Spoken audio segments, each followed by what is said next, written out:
Hey, what's up, everybody? Welcome back to the podcast. Really excited to introduce you guys to my new guest today. He's a director, editor, cinematographer, producer. He's a jack of all trades, wears many hats, incredibly skilled, very talented, out of Lagos, Nigeria. I want you guys to help me introduce Israel Ajayi. Israel, welcome, bro.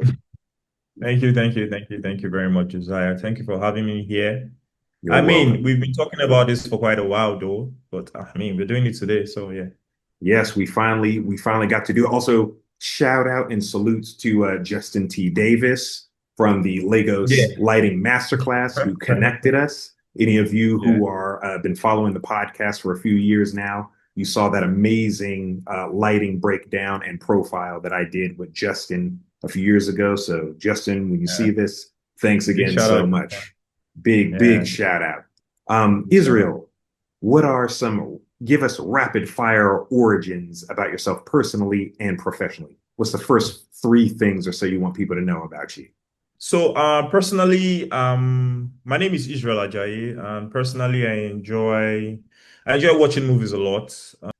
Professionally, I'm a filmmaker. I love research a lot. I do a lot of research. Nice. For things that might not necessarily be in line with what I do. As a filmmaker, it should be really vast. So I don't really think anything is a waste. Yeah. So I do a lot of research. I love to know um I love to know little things about so many things and narrow down on things that I really need to focus on. I know a lot about those things. But in the real sense, I just want to know about agriculture, about real estate, about a lot of things. So yeah, and also I'm a director, a wonderful cinematographer. I'm an editor. As much as I would call myself an editor, um, I do not edit as much as I used to back in the days. So right Okay. now, I have like team of editors that we work together and all of that. So I just do more of supervising. So more like a supervising editor and all of Awesome. that. Yeah. Back in the days too, I used to do a lot of producing, but I kind of like stopped for some reason. Producing is a lot stressful, yeah, and Mm, uh, can be time demanding. You can't really do a lot of things, any other thing aside from just focus on the producing. But right about now, I have dusted the cap. I'm wearing it now, and I'm doing a lot. I'll be doing a lot of producing this year, and you go hand in hand with directing. Because of the yeah. budget and all of that. Yeah. So professionally, in the filmmaking world, these are the things I do, and I do Awesome. them very well. Next question is you have a production company, Yeah. Ezo Media. Did I say that right? Easy media. Easy Like, Media. Thanks, bro. yeah. Tell So us yeah. what is that? What do you guys offer? Okay. To keep it succinct, I would say Easy Media is a production company. Yeah. A visual production company driven by meaningful storytelling and also interpreting imagination into reality.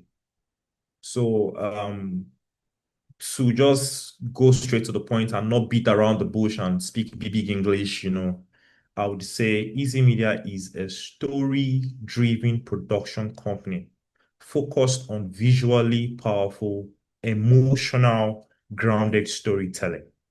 So that's what I would call Easy Media. So basically, we are a production company and a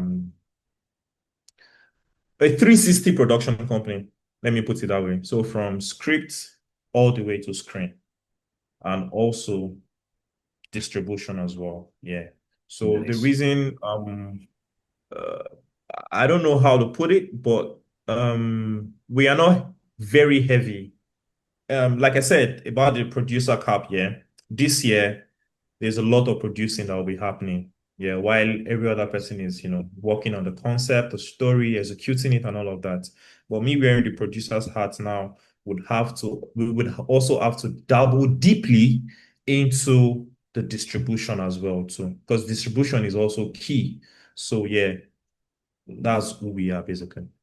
That's awesome. So the projects you have coming up, the short films and everything, everything's going to go through easy.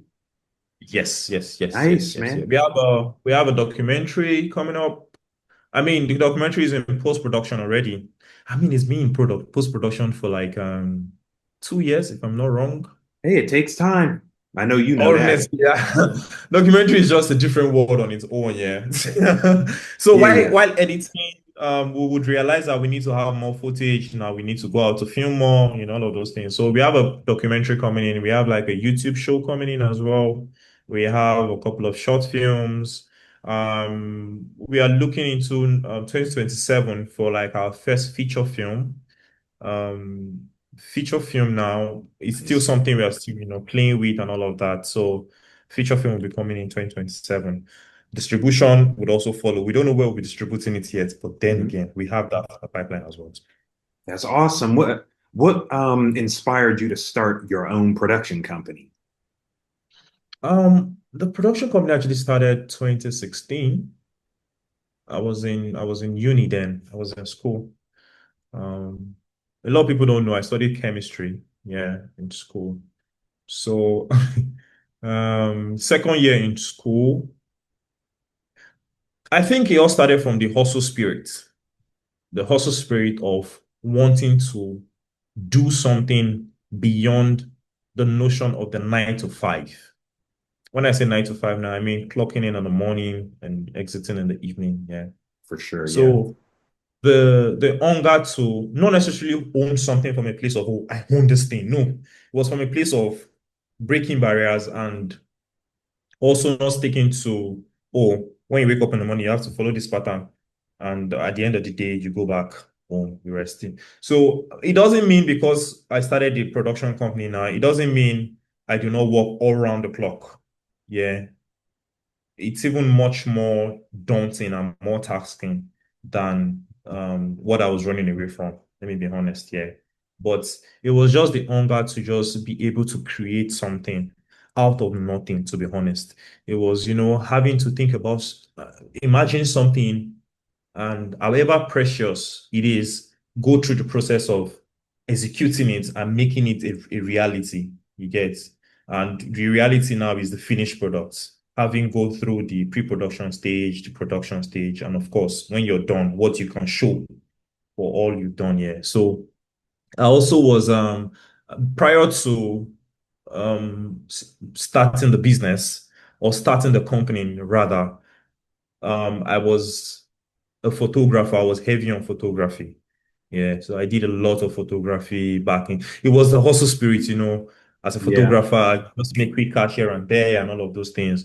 Then video came to me, and I was like, oh, how do these people even do this thing? Yeah. Then the journey started. I started editing. I was doing a lot of editing back in the day, play a lot and lots of editing.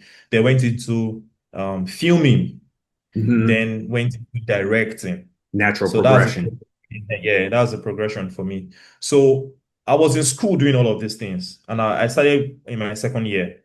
So and the year to spend in school is like 5 years, but because of strike, mismanagement of funds, government issues, I eventually spent like 7 to 8 years in school. So during that process, I was also interning with big production companies. So that That's was awesome. where, Interning, yeah, awesome. that was where I got exposed into the way production companies should be run. I understood the concept of a director, I understood the concept of an assistant director, the concept of a producer, the concept of a line producer, all the chain of commands, editor, rental companies, and all of those things. Yeah, So yeah. yeah, I was able to like understand all of those things and how they work together to, bring your vision to life. So upon graduating from school, I think the company is already maybe 4 years old, or maybe 4 years thereabout. Yeah. So Nice. Congratulations. so I now started like, okay, I need to run this properly as a company. Yeah. So then we started running it properly as a company up to this point. Yeah. Here's something, a multi-part question. What do people get wrong about which one do we want to start with? Editing. Like, so if this is your chance to get on your soapbox, Yeah. right? Yeah. Where you can say, Yeah. oh, see, I heard this in person or I heard this online, and they talking crazy about film editing or directing, producing, running a business. Set the record straight. What's one thing people get wrong about each of those things? Editing is the last bit of any film process, whether documentary or anything here. And oftentimes what people get is that they feel they feel it's so easy. You just sit there in front of your system and just edit. You understand? And you get words like you just sit down and just do it. Just you just do it. You just sit down and just do it. And I'm like, Hmm. a lot of things that go into editing, yeah. Okay, if we use a documentary for an example, yeah, there's a lot of sound design that goes into it. There's a lot of B-rolls. There's a lot of storytelling, even in the edits, such that the image are working with the voiceover or the narrator's voice. And this day, whereby we have lots and lots of content creators. I mean, that's a new thing now. Everybody's a content creator. Everybody's a content creator. Or just use CapCut. Just use InShot or what is it called? Yeah. Everybody tend to water down what editing really entails and the the amount of detail that goes into editing. A lot of time people just water it down. Yeah. And that's rather sad. But at the end of the day, when people reach out to a proper editor, they will pay a proper editor's fee. That's the irony of it, I whether know you're a that's content right. creator or not. So yeah. I think I need to move into maybe a DP or a director. Now, talking about some misconceptions about DP. I don't really think DPs over here have misconceptions, honestly, because they are well priced, they are well valued, because Okay. you want your picture to come out well. So you want to pay someone that would Yes. give you the best of the best pictures, right? You want those So pictures crispy. yeah, Yes. you want to really exactly. So I won't say that we don't have challenges as regards to that. But however, um having worked in all of these departments, I would say categorically that I don't think me being a DP on any project, I have any challenge per se. No, I'm giving what I want. If I request for certain type of lens, I'm giving. If I need a certain type of camera to execute a project, I would have it. Because of course, it will take a toll on the final image. So oftentimes people kind of like rank DP maybe high, I don't want to water them down. Yeah. So directing, a misconception about directing is everybody think they are directors or everybody think they can be directors. They sure do. You know? Yeah, everybody like a random person can just wake up one day and say, "Oh, I'm a director." Yeah, but there's a lot that goes into it. I won't even talk about the learning process, how to work with actors, pacing. There's a lot, but oftentimes, because you're in a position whereby you are probably close to the source, which is the client, a production rental company, an editor, you can just bring people together and, do make them do these things. You call yourself you call yourself a producer or a director. Let me put it that way. Let me just put them in the same box. You understand? There's a lot that goes into it. To talk about producing as well, producing has a lot to do with your leadership skill, how to manage people, how to communicate, how to manage ego, you know, and these are things that you can only learn with time. It's not something that just comes to you. You learn it over time. Even if you probably go to a school where they teach you producing, or you can also learn it if also take your time to intern, on the study from people that are already in the industry. That way you can, get the nuances of how producers should function. But that also still doesn't mean that you have dealt with with yourself personally. There's a lot of discipline that goes into it. There's a lot of detailing that goes into producing as well.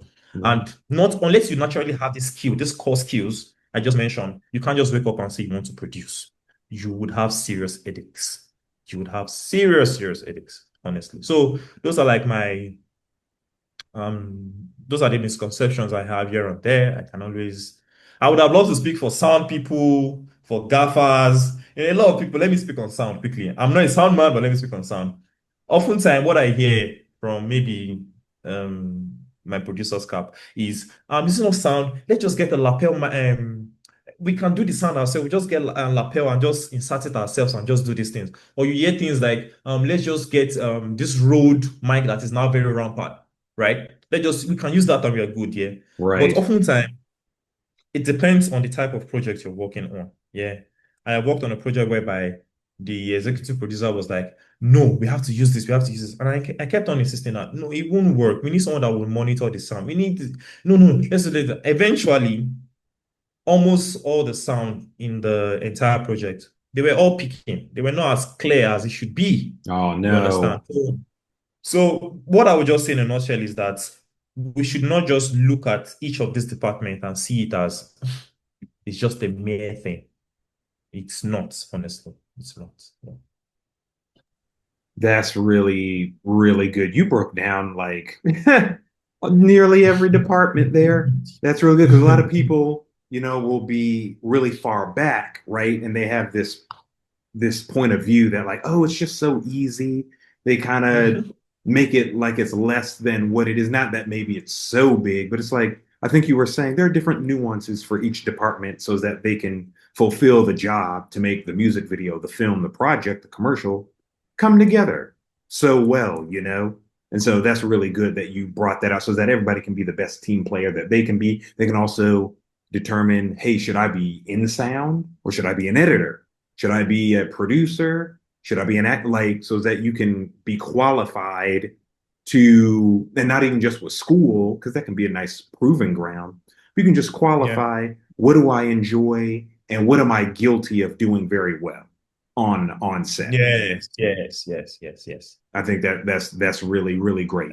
Um, so how would you describe the state of Nigerian film right now? Hmm. I think we're transitioning. We are transitioning. Yeah. Um, Now the state right now is a bit chaotic. And I mean, the process of transitioning is always chaotic. Yeah. So I mean, for the big blockbusters, I feel they figured it out already. Yeah.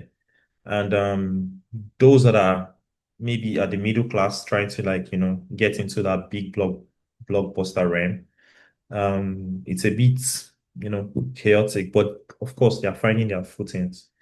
I won't just I won't lump up the Nigerian filmmaking industry into just one box Heard. because Okay. we have different levels to it.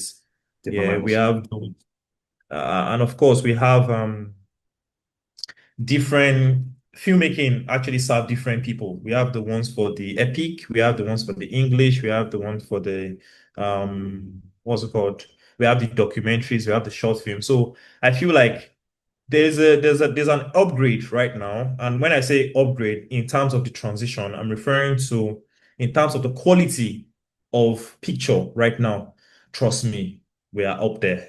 You understand? In terms Nice. of to a certain degree, our stories are getting better. We have great stories, yeah, Yep. but interpreting stories, that is where the issue actually is. Yeah, that's where the challenge is. So I think we are interpreting our stories better, with the right languages, the right nuances that is needed to communicate your story. Um, there are levels to it, yeah. And when the director gets a script, the director needs to understand how to interpret the script. But before even interpreting the script, is the story written properly? You understand? Do they have all the elements needed to tell this story properly? You understand me? So those are things that I feel like in the next 5 years, yes, in the next 5 years, we will tell our story way more better than we used Nice. to. I'm not referring to the old Nollywood. Old Nollywood is actually very great. They told story fantastically well. But for some reason, Nice. something just happened. We are not telling our stories as well as we should. But right Hmm. about now, in the next 5 years, I can bet, even less than 5 years, we will tell our stories better. So as much as we have an upgrade in the quality of picture, quality of sound, we distribute better and all of that, stories would have lots and lots of stories, even short form stories, vertical stories, would have them being told in a in a much more better way. So I would say the state of Nigerian filmmaking right now is in a transition. Yeah. It's chaotic, yeah, but it is Yeah. transition. Yeah. How would, oh, you know what? Why is it called Nollywood? And then how would you summarize the the journey, a little bit of the news that I've watched? There were different, I can't say the names. You'll know them, but there were Yeah. different eras of Nigerian film with different names, different things associated with the technology as things Yeah. grew, different experiments and things like that. So why is it called Nollywood? And how would you describe or summarize the journey of Nigerian film up to now in your experience? Okay. Okay. You see this question you just asked here. This is why, to a certain degree, you need to understudy filmmaking in the context of your own country, right? Right. Yeah. Understanding how it got into your country, how it became a thing, and the progression. So, first and foremost, I would say the reason why it's called Nollywood, for lack of better understanding, would be we using the word Nigeria, N, and slapping it with Hollywood. You know, Hollywood is H, Bollywood is Yeah. B. So I Yeah. would Yeah. say Nigeria is just so sweet to just use the word Nollywood. You understand? I'm To with it. just the first letter N for Nigeria and just hit it and it just makes sense. And everybody just go with the flow. But however, there's an internal debate as regards the vision between the English speaking part of Nollywood, the Yoruba speaking part, the Igbo speaking part. So, like, imagine everybody wanting to give themselves an identity, a sort of name, a sort of umbrella. You understand? As to the general umbrella that we call Nollywood. So there's that internal debate, but I think solidly, I don't think it's going to work because Nollywood is here to stay. The word Nollywood covers everybody in a nutshell, yeah. And as regards the progression, I think I don't want to go back to Usman Sembe. Usman, I don't want to go back to that, but I mean, we already understand the way cinema came into Africa, yeah, from Senegal, yeah. But as regards Nigeria, to the best of my knowledge, I think it all started with it started from the era of the road shows, people, a band rather, yeah, we have a band. They go and entertain people, move from point A to point B. The days of Albert Ogunde, the days of theater and all of those things. So I think the way cinema or the way film came to being in Nigeria, yeah, started from the old theater era. You get so from there, camera was introduced. And of course, a couple of films were made by our OGs. A lot of them are dead right now. Some of them are alive though. Yeah. So I mean, I cannot probably give you year for year, date for date, but I've seen documentaries as to how the journey of filmmaking actually started in Nigeria. Yeah. And um it started from, of course, theater, then from the theater, the introduction of cameras, and we have the likes of I don't want to mention people that, of course, I might see them as OGs, yeah. But Mm, meanwhile, there are people even before them that yeah. actually started movements as well, yeah. But what I can say is, growing up as a child, I love cinema, yeah. I love watching movies, not from just the entertainment part of it, but from the how is it done? How is this just so good? And the feeling we get out of it. You're watching a movie and you're just happy. You're watching a movie and you're Exactly. just sad. And the way Yeah. you can just coin stories together to just change people' mood and all of that. So Hmm. that's how the journey actually started for me as a person from a child. And I remember watching from people's window, they would send me to go buy stuff. And while I go get what I want to get for my mom or my dad, I'll just go to my neighbor's house, peek from the window, and I can watch like maybe a part one, part two, part three movie of like maybe 1 hour long. You understand? Yeah. And by the time I look back, the weather is dark already, and I'm like, oh my goodness, I'm in trouble. Yeah. So, but I mean, that's for me the way Yeah. I got introduced into filmmaking, into cinema per se. Yeah. But the journey per se, of course, started from theater. Then from there, it trickles down into so many forms, and the introduction of um tapes Yeah. and the film camera that uses tape and so on and so forth. So now we're in the digital age already though. So yeah. That's awesome, man. Yeah, thank you for that. I have some, I can't remember the titles right now, but in my phone, my like to be read gallery, I've got Mm. some like Nigerian and or African cinema books that I've seen online that I'm like, God, I gotta track You these need to work. down Yeah. and everything. And it's just, yeah, there's just so much rich cinematic history. Lagos Lighting Masterclass. Can you tell Yeah. us what that is and what your experience was like? When did you get involved with that in your journey of filmmaking? Okay. I can't remember the year Lagos Lighting Masterclass was anymore right now. Maybe it's 2, 3 years ago. I can't really remember. But however, I think I joined in on the second day. I think it's a 3 days, yeah, masterclass, yeah. So I joined in on the second day. Not on the first day. And shout out to Mr. Ajayi. He's the owner, or I don't know, yeah, just for lack of better knowledge about this, but he's the owner of Next Thoughts. I don't know if you've heard of seeing Next Thoughts here and there. Mm-mm. So it's a rental company, yeah. Okay. It's more like a studio, yeah. So I got talking to him, and then I was talking to him about cinematography. We're really talking and all of that. And it was like, oh, Israel, it would be nice for you to attend this master class. And I was like, oh, really? It was like, don't worry, just go and attend. And I was like, oh, nice. Then that's how I got involved. Big shout out to him, honestly, because he's been like a big bro to me, honestly. So I upon getting involved with the master class, this I mean, like I said, I joined the second day. I I learned a lot, honestly. I learned a lot in just like 2 days. And it came from a place of you don't need the best of the best gears to execute a project. That's where it came from. It came from a place of you can use what you have to achieve what you want. And also, you can also, if you are with the best gear, you can manipulate this gear. When I say gear, I'm referring to light, yeah. You can manipulate your lighting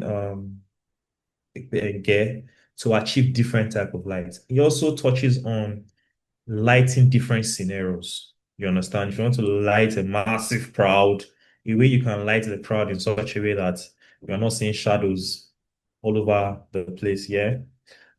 How to light properly, the knowledge that was passed across during the masterclass were more like a recollection of what has been studied and buried far long. I don't know if you understand what I'm trying to say. Wow. Okay. So it's more like, because like I said, I do a lot of research. I Yes. have a lot of materials from Sean Obo to so many lighting books, lighting ebooks, lighting masterclass I have actually taken personally, yeah. Awesome. As well. Because of course, it's in relation. If you want to be a really good DP, you need to learn how to light properly. You understand? Be it the DIY lighting or using the proper equipment. Yeah. So it was just all of these things that you probably buried in your subconscious and seeing it in a better light. There's a saying that goes like, you don't know the value of what you have until you lost it or you lose it rather. Yeah. Right. Right. Yeah, exactly. So the class actually gave meaning to all I have been doing. It gave value to it. Yeah. And um I've not seen a DP that do not know how to light, to be honest. I've not seen a Awesome. DP. Like Okay. DPs that are really great, yeah, that do not understand lighting. You just need to understand how to light properly. So that class really opened my mind. I also met cool people. Yeah. I mean, my gaffers are then. I mean, he's still my gaffer. We've not worked in a long time though, yeah, like in a year or so. So the gaffer I used to use as at that time was also in the class as well. And it was shocked. I was like, what am I looking for here? I'm like, it's a place of knowledge now. What do you expect? I also need to, acquire more and more knowledge, you understand? So Hmm. it was also there, they did the whole setup and everything. We were there to watch, observe, and all of those things. So it was like a wealth of knowledge for me. It was a gathering whereby I was able to, learn new stuff to what I already know and also meet new people, new cool people. Let me put it that way. That's awesome, man. Yeah, it just to hear Justin talk about it and to see, some of the footage and, there's so many people who's in projects and things he's sharing on Instagram and things I've seen on your account, on your YouTube channel and stuff. Yeah. Just I love that you're like it's just a place of knowledge and it just seemed like so many people came together. I also love how so many from different places, especially from the West, especially with Hollywood or American training, came to you Yeah. guys in Nigeria or went to other Abuja and perhaps Ghana, I think maybe a few other countries and came Kenya, and I brought know, I know they were also in Kenya as well, so also in okay, yeah, nice. yeah, I think Um, Kenya.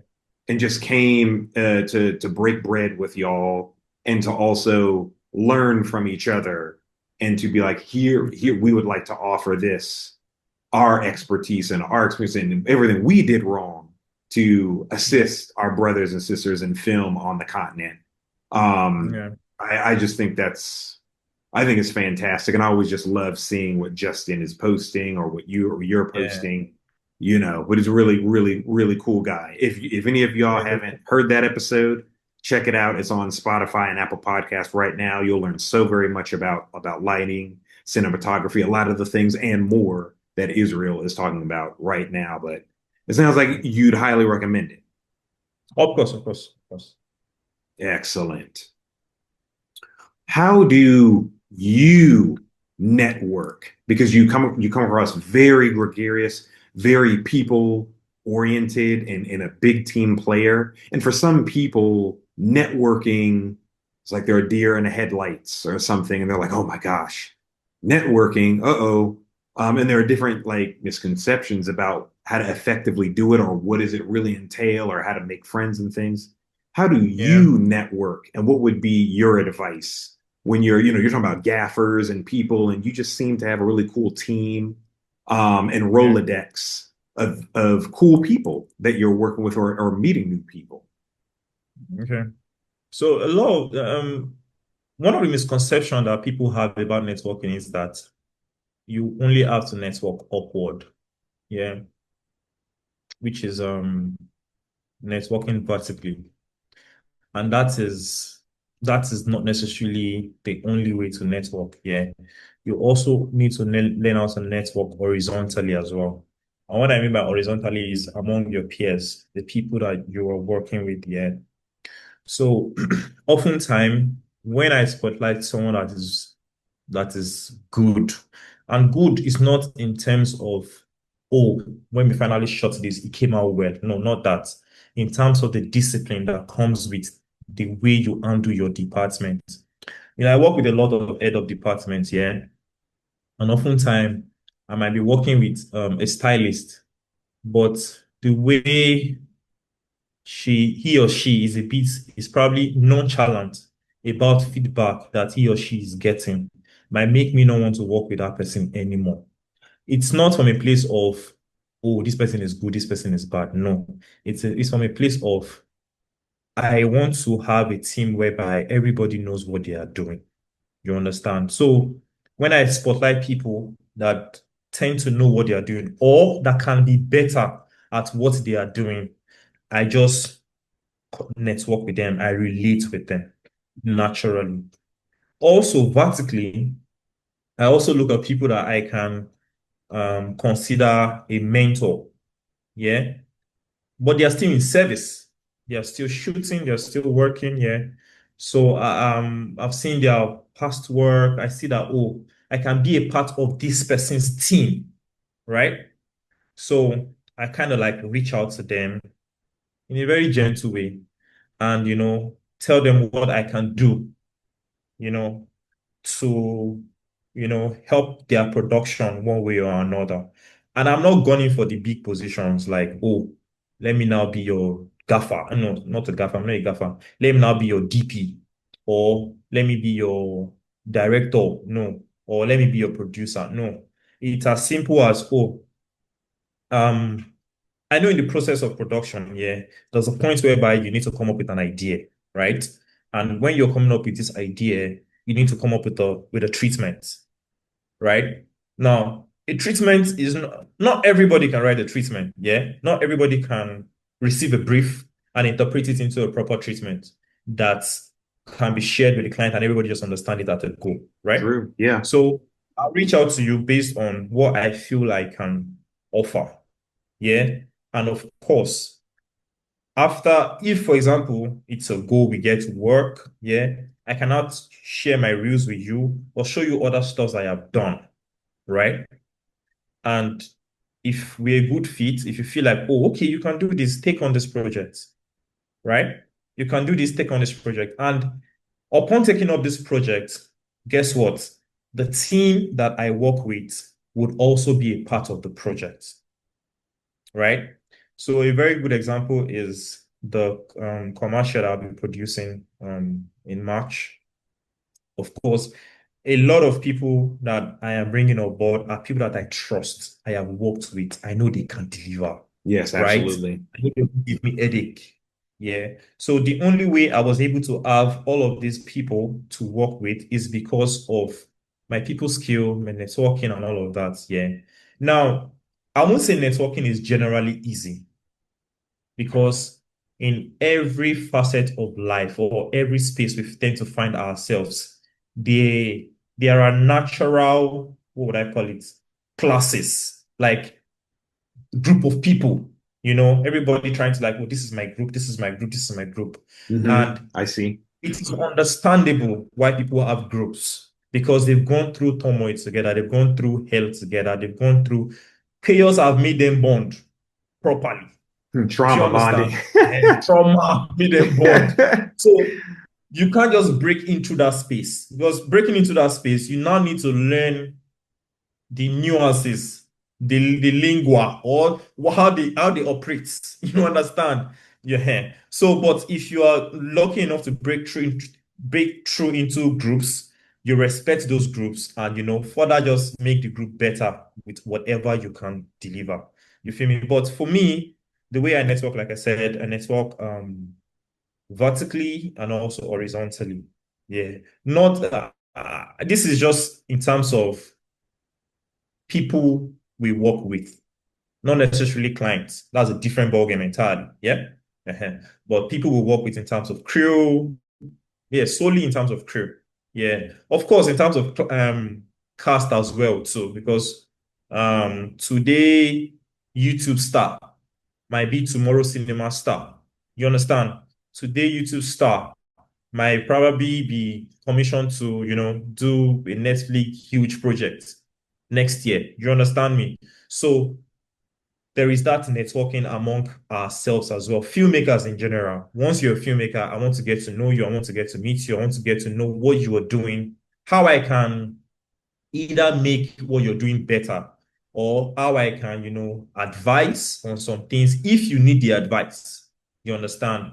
Or if I probably maybe watch some of your content or some of your project online and I feel like, oh, this is really nice. Have you thought about it in this direction as well? Maybe just to give my 2 cents. And also, but networking is actually key in this space. You can't work in silos. It is not possible. If you try it, you are just going to have the wealth of knowledge and Mhm. just grow old with it. You understand? And for someone that says that personally, I love my alone time. I just want to be, please. You understand? But and I consider myself an introvert, but it's all these things I'm saying, they are not actually good for as a filmmaker. You don't need to be all of these things. You don't need to always stay alone and just be by yourself. You also don't need to consider yourself an introvert. You understand? Especially if you want to have more jobs, if you want to work on more projects, one, and also if you want to also make money. Because at the end of the day, when it's said and done, how Yeah. much have you earned? You understand? So yeah, networking is actually very key. And that's how I network personally. That's awesome. You reminded me of some advice I've gotten from people or things I've lived out. It's even if they didn't translate to a job, like at least immediately, sometimes it translated to, well, still getting a contact though, or just making a new friend on set. Sometimes it was the long game, like you were saying your advice wasn't to go immediately Yeah, vertical, yeah, but to yeah, more readily go horizontal and who's closest to you and things like that and take your time. Something I don't recall that a best friendship on set or a job necessarily came from it, but it starts with people. There's that famous crime show about the chemist turned crime boss, Breaking Bad.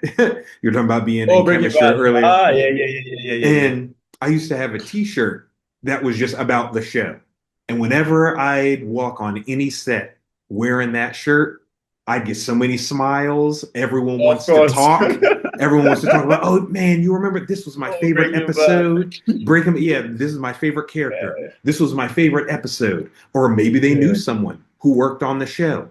And that was, I yeah, didn't even have to say anything yet because you can express yourself on film set as well. It's not all, depending on the production, it's not all yeah. camera blacks, right? Black hat, black Yes, shirt, of black pants. course. Not Yes, yes, yes, always. yes, It yes. They don't depends, but always. sometimes networking can happen in, some of the makeup, the ladies might be, or the jewelry, or some of the, the fanny pack or the backpack or the gear that you have that helps that it's a bit of your style and people can kind of recognize you. Like some people are recognized for the shirt they wear, the hat they wear. It can even create a nickname or a rapport Yes. or the type of Yeah. goggles or like it Yes. sounds Yeah. kooky, but this can be film life, and that can make you. What's the point we're making? More easily identifiable. It can convey in its own way the reliability, where people are like, you can always find Sister Girl because she's always going to be wearing that hat, or Yeah, exactly. you can always find Israel because Yeah. this is his nickname, or he's always wearing that Yeah. shirt, or That's right. he's always got a bottle of water for you. You got to stay hydrated on Yeah. set, or gaff Yeah. tape, or something. Those are some of the unconventional networking things you can do where it's not about the end result of the job. It's about how you're Mhm. already on a job and proving friendly, proving trustworthy, proving reliable or something. Yeah. Sometimes even Yeah. people that you brought onto set. Maybe Yes. they're a day player. Maybe someone got a new job. So now you bring on a friend. Maybe you brought me Yeah. on set because someone resigned or something or got a new opportunity. So you're like, hey guys, want you guys to meet Josiah. He's going to be day playing for a while. And if it really works out, maybe he'll be on the set, or whatever. And sometimes networking can be, you remember Israel brought that guy Josiah and everything worked out. Like you can rely on Israel to be a Yeah. part of. Just I know I went long for a second there, but those are just Mhm. some ways that you can really make an impression on people on set, and Yeah. things can just go really, really well. You know, um, Yeah. do you have a favorite film job? You're multi-talented. Do you have a favorite? Do you prefer directing, for example, over something else? Honestly, I won't say I prefer one over the other. This is why. Yeah. I don't know what it is called, but as much as I am multi-talented, yeah, I get bored easily. I think that is even the bedrock of this whole multi-talented journey. Um, I can be so tired of one thing because when I want to do one thing, give for example, let's say editing, I can do that editing for as long as I want to and dive deep into it and dig deep into it and all of that. And at some point in time, I just get tired, I get exhausted, and I'm like, I don't want to do anything like this for now. So for the next 6 months, I just want to do something else. So, at its core of it, now I understand I can tell my own story. I can direct my own movie. I can also just say, okay, I don't want to direct this movie. I want to get directors on board or a director on board to just do this project, and I'll probably just produce it. Or I get a director on board, get a producer on board, and I say, okay, let me just DP because I mean, this is what I want to do on this project. And the director does his thing, the producer does his other thing, and I just focus on just DP. Yeah, I wouldn't say I prefer one over the other, but at the same time, what comes to me naturally is DPing, right? Being a cinematographer, it comes to me naturally because don't forget that having to know so many things also come with its downside. Yeah. A typical example would be you being on set, filming, and you can see a DP doing something that you know can be done better, faster, quicker. You understand? Or a lighting that is not working. Obviously, this lighting is not working, but because the director is tired of shouting, stress, and everything, it just goes with, let's just film it. We fix it in post. But however, you know for a fact that if they move this here, move this light here, do this like this, do this like this, I mean, we would achieve what we want to achieve. But then again, you also need to learn how to respect people department, respect whatever decision that is being made on set, and not just intrude in such a way that you now rub off someone's ego. Because a lot of filmmakers have this egotistic, especially when you're top there, when you're rated, when you're high, and all of those things. Right. The Yeah. it's just part of it's just a part of it. And I'm not saying you should yank it out of yourself because I'm not saying you should yank the ego or the pride that comes with your work. I'm not saying you should yank it out, but the pain someone like me would always have to go through is just having to just, maybe advise and just let it be. You can't necessarily enforce. Now, it depends on the role you are in. Now, I mean, as a producer, I can say, oh, this is not working for me. I need you guys to, you can man your guard and really say things and suggest and say, oh, I have an idea, I can do this, right?